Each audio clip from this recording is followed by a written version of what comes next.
diterangkan oleh Allah, hei, tugas suami saat mulai pertama kali menikah, maka tugas yang pertama siapkan untuk mencari nafkah. Bagaimana caranya ya Allah? Diturunkan oleh Allah. Satu, jangan takut kehilangan rezeki. Jangan pernah mencuri. Jangan pernah ngambil punya orang. Karena punya kamu akan saya berikan sempurna. Kamu ngambil punya orang, maka kamu akan menyulitkan diri sendiri. Itu akan dikembalikan pada yang berhak. Ya, turun Quran surah ke-51 ayat 22. Dirinci, begini cara nyarinya. Quran surah kedua ayat 168. Kalau Anda ingin cepat baru bergerak, rizkinya sudah dapat. Quran surah kedua ayat 172. Ada yang dahsyat, dia belum keluar, rizkinya yang mendatangi dia. Jadi nanti di Al-Quran ada 8 jenis rizki. Di antara yang paling hebat, ada yang belum Anda datang, rizkinya sudah menjemput. Ada orang mendatangi rizki, ada rizki mendatangi dia.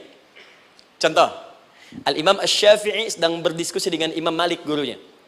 Kata Imam Asy-Syafi'i, Syekh, rizki itu mesti saya cari dulu, baru kita dapat. Kata gurunya, ya Syafi'i, ada rizki yang cukup kita beramal dekat kepada Allah, dia akan datang tanpa kita cari dengan ikhtiar manusia. Kata Syafi'i, mustahil. Kata Quran kan kita kerja dulu, baru datang. Kata Imam Malik gurunya, kamu yang belum sampai, kita amalkan ini, rizki datang. Maka berhenti sampai di situ, Imam Syafi'i pamit, di jalan tiba-tiba, beliau mendapati ada panen anggur, Pak, Bu. Terus dipanggil sama yang punya kebun. Ya pemuda katanya, sini. Mau bantu nggak? Kalau kamu bantu, kami berikan anggurnya. Maka beliau bantu, panen, petik. Sampai setelah selesai diberikan anggur yang besar-besar, hanum. Senyum, senang beliau. Ternyata senangnya bukan karena dapat anggur. Senangnya karena merasa pendapatnya benar. Kalau saya nggak bantu panen ini, nggak akan dapat saya anggur. Cuma karena saya bantu, saya diberi ini. Maka rasa senangnya inilah dibawa kemudian kepada gurunya, ingin laporan. Tapi perhatikan adabnya. Dia tidak mengatakan, guru, nih saya benar. Kalau saya nggak ikut panen, nggak dapat saya ini. Perhatikan kalimat Asy-Syafi'i. Guru, tadi saya di jalan, dipanggil oleh pemilik kebun, ikut panen anggur. Begitu saya bantu, saya diberikan anggur ini. Beliau tekankan dengan kalimat yang kencang pada kalimat, begitu saya bantu, saya dapat anggur ini. Imam Malik tersenyum mengatakan, Masya Allah Syafi'i luar biasa. Ini siang begitu panasnya. Tadi saya mau keluar ngajar, terfikir di benak saya, Allah kalau ada anggur yang besar-besar, enak rasanya. Tiba-tiba kamu datang bawa anggur. Jadi Imam Syafi'i kerja dapat sesuatu, Imam Malik terfikir sesuatu, datang rezeki. Itu ada di Quran surah ke-7, teman-teman, ayat ke-96, paling kanan sebelah atas di mushafnya. Baik, teruskan dulu. Ya, Anda dalam mencari kerja, ingat, kalau Allah yang sampaikan pasti terjadi. Jangan dikira mudah.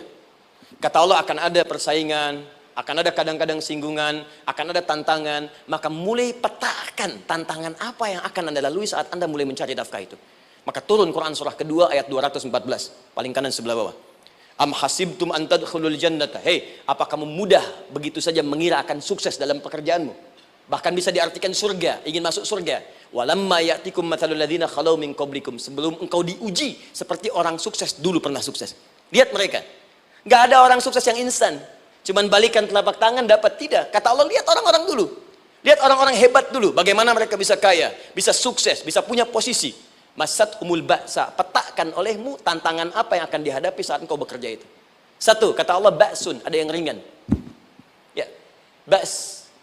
Ba'sa jama' dari kata ba'sun. Dua, dara'. Dia sudah menengah, jama' dari kata durun. Tiga, zilzal. Ini yang paling tinggi puncaknya. Jadi kalau Anda sudah mendapatkan ini, yakinlah, berarti Anda akan mendapatkan posisi yang tinggi. Karena mustahil orang besar diuji dengan ujian yang kecil. Zilzal, ini bagian ketiga. Ba'sa, ba'sun, mulai. Kira-kira tantangan-tantangan ringan apa saja yang akan Anda hadapi? Ya, kalau saya contohkan misalnya dengan contoh yang lain singkat, Anda mau ke masjid, ingin konsisten, mulai hijrah, ingin dekat dengan Allah, tiba-tiba yang tadinya nggak mau ke masjid, mulai ke masjid, diuji dengan hujan. Hujan kecil, rintik-rintik, shower. Begitu hujan, orang Arab mengatakan kalau hujannya bisa lewat tanpa payung pun, orang Arab mengatakan la ba'sa. La ba'sa ini ringan. Orang kita sambungin, labas. Dari bahasa Arab, lewat. Nah, jadi kalau Anda mau berangkat nih, siap bekerja, siap hadapi tantangan. Baru mau lewat hujan kecil, berarti itu tantangan kecil kita lewati. Macet, petakan, cari jalan yang kemudian sempurna, jalan yang kosong, buka Google-nya, buka Waze-nya, buka map-nya, cari. Jadi kalau pada yang kecil aja belum kita lewati, bagaimana mendapatkan yang besar? Anda mau ke masjid, dikasih hujan kecil. Mau berangkat gak jadi. Papa, kenapa gak jadi? Hujan mah, kan ada payung. Takut riak, takut riak. Tuh. Setelah itu darwa. Maaf, tantangan fisik. Kadang-kadang mulai ke fisik. Mulai mengganggu. Ya, maaf, dirincikan kemudian oleh Al-Quran. Turun Quran surah ke-21. Ayat 87 sampai 88. Kisah Nabi Yunus alaihissalam. Yunus beraktivitas, bekerja. Bukan berarti nggak ada tantangan.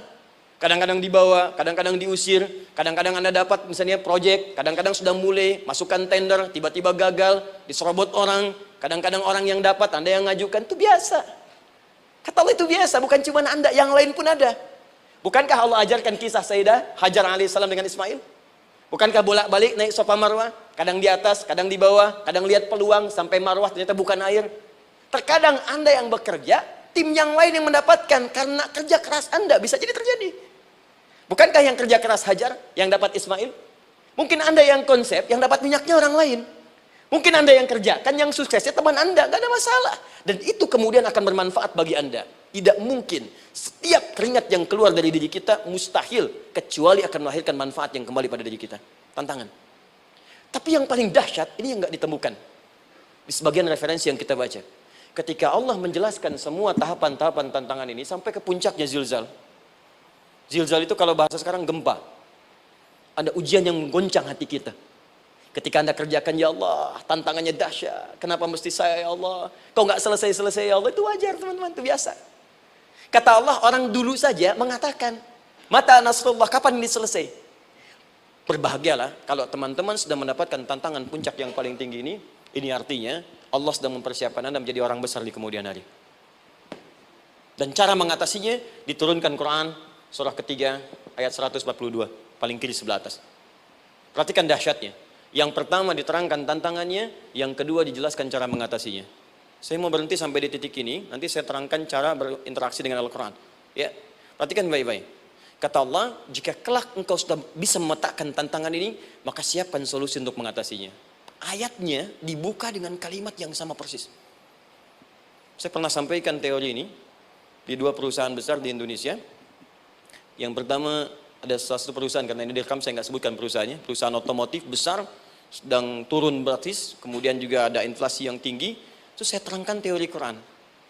Dia praktekkan berhasil, Pak. Padahal saat itu saya presentasi di depan non-muslim. Non-muslim. Selesai se-Indonesia dikumpulkan, saya bedah tentang ini. Dan mereka berhasil. Sampai sekarang naik lagi. Yang kedua sama, ini direkturnya juga non-muslim. Tapi nggak apa-apa kita diskusi. Dan mau mendengar teori ini. Dan praktekkan, naik. Ya, dulu di satu perusahaan minyak juga. Sedang turun, karyawan semua dikumpulkan. Lalu kita bahas tentang ini, kita terangkan. Yang ini yang paling menarik dari Al-Quran. Kalimatnya sama persis. Quran surah ketiga ayat 142. Am hasibtum an tadkhulul jannata. Apa Anda duga akan begitu mudah mendapatkan kesuksesan dalam hidup? Tolong fokus baik-baik.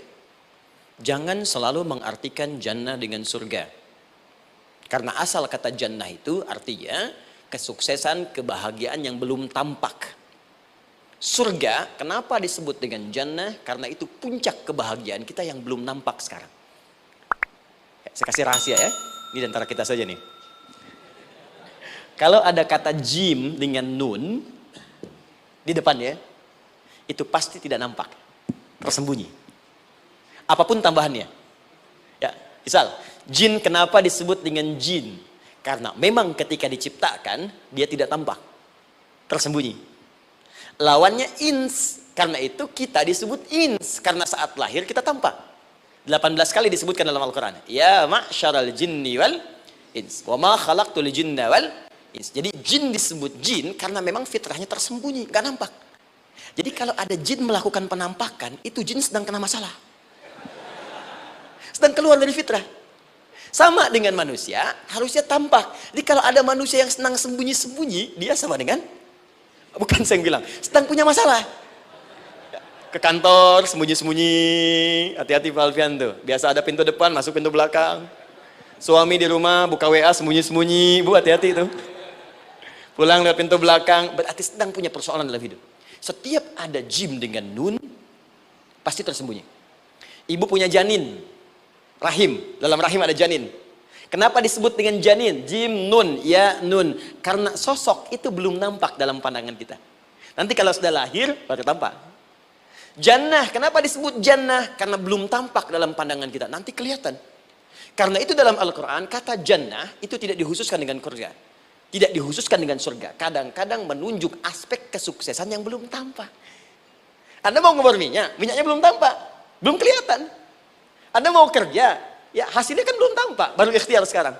Karena itu orang Arab disebut kaya kalau mereka mendapatkan kebun yang tak tampak sebelumnya. Kebun anggur, bukan kurma, kalau kurma banyak. Kebun anggur, ada apel, ada jeruk, sampingnya ada sungai-sungai, disebut dengan jannah.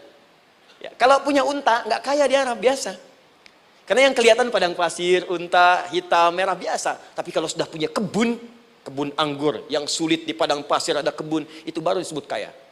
Karena itu orang Arab kadang mengartikan jannah dengan aspek kesuksesan yang belum tampak. Diartikan dengan kebun anggur, kebun apel dan macam-macamnya. Perhatikan, am hasibtum an tadkhulul jannah. Apa Anda duga ingin sukses itu begitu mudah? Sukses jadi tidak. Walamma ya'lamillahu alladhina jahadu minkum wa ya'lamas sabirin. Perhatikan baik-baik. Sebelum Allah memastikan pada diri Anda, terdapat dua hal yang paling utama untuk mengatasi tantangan tadi. Satu, jahadu. Kesungguhan. Serius. Jadi kalau mau sukses, mesti serius. Kerja serius. Cintai pekerjaan Anda. Ya, belajar anak-anak serius. Pastikan belajar dengan serius. Jangan cuma anak-anak duduk paling belakang, nggak pernah nanya, kadang ngantuk, pulang, ujian, besoknya mau ujian, baru belajar. Ya, sistem SKS, sistem kebut. Ya, kadang-kadang sejam, Bu, Pak. Saya pernah ada orang di luar ngadu waktu di Libya, Ustadz, gimana ini orang Indonesia? Kenapa? Saya belajar 3 bulan, besok mau ujian.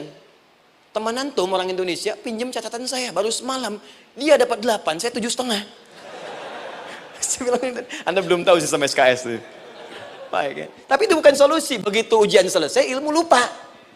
Itu poinnya. Jadi kalau hanya sekedar ilmu dipakai untuk ujian, pada prakteknya nggak akan terpakai. Ini banyak anak sekolah sekarang hanya belajar untuk ujian saja. Padahal kalau dipraktekkan, kadang kaitan dengan agama tinggi, Bu, Pak. Fisika itu dengan agama itu tinggi. Gaya F1 sama dengan F2, gaya gerak sama dengan gaya dorong. Gaya sedikit, maka keluarnya sedikit. Pukul kencang, bunyinya kencang. Imannya kalau kuat, amalan jadi banyak. Iman sedikit, amal pun sedikit. F berbanding lurus dengan P, hukum Pascal. Gaya berbanding lurus dengan tekanan. Masuk bab akhlak. Makin banyak gaya, makin banyak tertekan. Nah itulah. Gaji 5 juta, gaya 10 juta. Kan? Ini serius. Serius. Di divisi apapun Anda, saya sepekan lalu lah, takziah ke tempatnya yang Habibie. Terus diminta tausiah di sana. Dan saya perhatikan beliau termasuk yang paling serius ketika diberikan tugas apapun. Gak pernah diberikan amanah kecuali mencintai pekerjaan itu. Yang Habibie demikian. Ciri orang sukses itu serius. Tapi keseriusan itu, kata Allah petakan jadi 3 bagian lagi. Karena jahadu itu punya 3 turunan kata. Satu, keseriusan merencanakan, disebut ijtihad namanya. Punya rencana. Mappingnya apa? Stepnya apa? Oke, Anda ingin kerjakan sebuah proyek, baik, proyeknya berlangsung berapa lama? Target kita apa? Jangka panjangnya, menengahnya, jangka pendeknya. Kemudian apa tantangan yang akan dihadapi di setiap tahapan-tahapannya? Selesaikan. Bahkan saking pentingnya tahap perencanaan ini, ditunjukkan oleh Allah langsung lewat sholat. Teman-teman masih ingat, sholat pertama yang kita kerjakan, setiap hari sholat apa namanya? Subuh. Apa artinya subuh? Tuh, ini masalahnya. Ini kata Al-Quran sendiri ya, kata Al-Quran sendiri. Nanti akan ditemukan orang yang ibadah tidak paham apa yang dikerjakan dan dilakukan dalam ibadahnya. Contoh sholat. Kata Allah akan ada orang sholat yang saat sholat tidak mengerti apa yang ia baca dan dia lakukan dalam sholatnya. Jujur tanyakan pada diri kita. Sampai detik ini, dari sekian ribuan kali ruku dan sujud, berapa persen bacaan sholat yang kita pahami? Jangan-jangan kita ruku tapi nggak ngerti yang dibaca. Sujud tak paham yang diungkapkan. Bagaimana bisa khusyuk? Mustahil. Maka kembali ke sini. Kenapa sholat pertama itu disebut dengan subuh? Teman-teman, ternyata semua nama sholat dari subuh sampai isya, plus bacaan dan gerakan dari takbir sampai salam, itu bukan sekedar gerakan semata. Semua ada artinya, ada maknanya. Dan diajarkan oleh Nabi langsung. Subuh disebut dengan subuh. Ada dua kata. Satu, fajar. Quran surah ke-17 ayat 78. Inna Qur'an al-fajri kana mashhuda. Kedua, subuh di surat At-Takwir. Was-subhi idza tanaffas. Kenapa disebut fajar? Fajar itu pancaran positif, pancaran kebaikan. Jadi kalau yang baik disebut fajar. Kalau yang jelek disebut fujur. Fujur ada di Quran surah 91 ayat 7 sampai 8. Wa nafsi wa ma sawaha fa'alhamaha fujuraha wa taqwaha. Fujur itu rambatan, gelombang buruk yang muncul dari nafsu. Ya, ditembuskan ke elemen tubuh kita. Misal gini. Tiba-tiba pengen marah. Ya, di tubuh kita mengatakan melotot, maka ini ada pancaran di hati kita nyambung kemudian ke mata. Ini rambatan dari sini ke mata disebut fujur namanya. Mau ke tangan pukul, masuk ke tangan. Itu rambatannya disebut fujur namanya. Ya. Yang baiknya disebut fajar. Ya, misal saya ingin sholat, tiba-tiba hati mengatakan sudah azan, merambat ke kaki, cepat melangkah. Cepat wudhu. Nah, itu rambatannya disebut fajar namanya. Atau infajar. Ini pasti ada, ya. Fujur nama lainnya nafsu. Disebutkan 115 kali dalam Al-Quran. Takwa, rambatan fajar, sumbernya takwa. Disebutkan 115 kali dalam Al-Quran. Di jiwa kita ada takwa, ada nafsu. Takwa yang dorong malaikat, disebutkan 88 kali dalam Al-Quran. Nafsu yang dorong setan, disebutkan sama 88 kali. Di setiap Anda akan mengerjakan satu hal, pasti akan yang mendorong pada yang baik, akan mencegah dari yang baik itu nafsu. Pasti itu. Pak Alfian mau tanda tangan proyek. Tiba-tiba disodorkan, Pak, ini Pak. Kok begini proyeknya? Perbaiki. Karena ada yang nggak beres. Tapi fee-nya lumayan Pak, 1 miliar. Nggak bisa. Jiwa takwa mengatakan, jangan terima Pak. Bapak mengatakan, maaf, ini jari tahiyat. Gak akan pernah dipakai maksiat. Perbaiki. Datang lagi. Ini Pak. Kok sama? Fee-nya diperbaiki Pak, 100 miliar. Nafsunya mulai berkata, terima. Takwanya bilang, jangan. Akhirnya beliau katakan, tangan tahiyat nggak akan pernah dipakai maksiat. Tapi tunggu, saya istiqoroh dulu.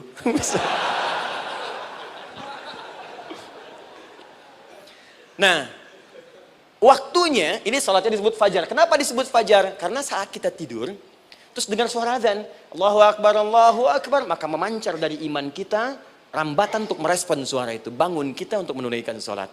Waktunya disebut subuh. Kenapa disebut subuh? Dari kata asbah. Asbah itu artinya yang siap dengan rencana. Ya, orang Islam tuh nggak ada yang bangun dari tidurnya kecuali punya rencana jelas yang akan dieksekusi di hari itu. Makanya sebelum kita bekerja mengeksekusi itu, kita datang menghadap Allah supaya Allah berikan kemudahan di setiap aktivitas kita. Coba lihat manajemen Nabi. Bukankah sebelum tidur beliau istighfar dulu? Dirinci pekerjaannya, dicatat yang akan dikerjakan besok, istighfar 70 kali, 100 kali, sehingga dengan istighfar saat tidurnya tenang. Coba kita biasakan. Ada yang baca Quran, ada yang istighfar. Kalau nggak percaya silahkan cek. Begitu Anda lakukan, tidurnya enak. Besoknya rencana itu sudah siap. Makanya ketika bangun, siap jam 7 mau kemana, jam 8 ada di mana, jam 12 kerjakan apa. Sebelum mengerjakan itu, datang kepada Allah, sujud, ya Allah, saya punya rencana ini tolong mudahkan. Begitu caranya. Itu yang disebut dengan subuh. Nah, sekarang kembalikan, peta hidup kita mau seperti apa ke depan? Ijtihad. Yang kedua, kalau sudah jelas konsepnya, visinya sudah ada, maka jihad. Yang kedua, jihad. Jihad itu eksekusinya, aksinya, actionnya, perjuangan fisiknya. Rencananya apa? Tahajud malam nanti. Bismillah. Jam berapa? 2:30. Baik, yuk kita mulai rencanakan. Eksekusi rencananya. Bagaimana cara kita bangun 2:30? Pasang alarm. Jam berapa alarm dipasang? 3 kali. Pertama 1:30, kedua 2 kurang 1/4, ketiga jam 2 lewat 1/4. Baik. Alarm pertama untuk mematikan alarm kedua. Alarm kedua matikan alarm ketiga. Ketiga siap-siap. Baik. Siap, bangun. Jihad. Awas, ini penting ya. Jihad itu jangan dipersempit maknanya kepada situasi peperangan saja, tidak. Banyak jihad itu luas sekali medannya. Karena jihad itu perjuangan fisik. Dan maaf sekali, dalam konteks perang pun bukan menyerang orang. Tapi membela diri saat diserang. Di Islam itu bukan agama ekspansi. Cek di sejarah, nggak ada Islam menyerang. Yang ada itu membela diri saat diserang. Atau saat orang lain dizalimi dan kita diminta untuk terlibat, kita membantu. Ini bukan dalam konteks sekarang yang banyak dibincangkan. Tembak orang, bom orang, nyerang orang. Bukan. Itu waktu kejadian bom Tamrin itu pertama, saya di Lampung posisinya. Itu begitu meledak, tuar. Pertanyaan pertama Pak di Balistani, Ustadz, apakah bom di Jalan Tamrin termasuk jihad fisabilillah? Saya bilang, Pak, sependek pengetahuan saya, jihad fisabilillah itu jihad di jalan Allah, bukan di jalan tamrin. Kaidahnya beda. Nah, misal mencari nafkah itu jihad. Cari nafkah jihad. Quran surah keempat ayat 34, paling kiri sebelah atas. Tugas pertama ketika menikah, kata Allah, ar-rijalu qawwamuna 'alan nisa. Setiap lelaki itu diminta oleh Allah untuk mengatur bagian rumah tangganya. Jadi pemimpin di rumah tangganya. Ya bima faddalallahu ba'dahum 'ala ba'din, karena diberikan kemampuan untuk memimpin. Di pemimpin itu ada di suami. Dan ciri khas pemimpin, Bu, biasanya ciri khas pemimpin apa, Bu? Bukan tegas, bukan. Ciri khas pemimpin itu tidak mau dipimpin. Makanya kalau ada sesuatu, masukkan lewat usulan, jangan beri saran. Kalau saran susah, itu pemimpin. Baik, tapi yang paling luar biasa kata Allah, perhatikan kalimatnya indah sekali. Wa bima anfaqu min amwalihim. Saya berikan tugas untuk mencari nafkah. Ketika seorang lelaki bertugas mencari nafkah, ingat ya, konteks apapun, kalau perempuan nanti bekerja bukan nafkah poinnya. Bisa hobi, ya, bisa aktivitas, tapi nafkah kalau sudah menikah itu ada pada suami. Perempuan tidak. Kalaupun tidak dilarang perempuan bekerja, tidak. Sayyidah Aisyah mengajar, ada yang para sahabiah jadi perawat, ya, ada yang pengajar. Banyak dulu sahabat Nabi yang perempuan mengajar. Ya, kan ada pelajaran-pelajaran khusus perempuan. Ya, ada bagian perawat, ada dokter. Ini kan yang ngandung perempuan, masa yang perisal laki-laki? Ya, ada bagian perempuan tertentu. Itu silahkan bekerja boleh, tapi nafkah laki-laki. Begitu lelaki meniatkan pekerjaannya karena Allah untuk mencari nafkah, itu setiap langkahnya jihad fisabilillah.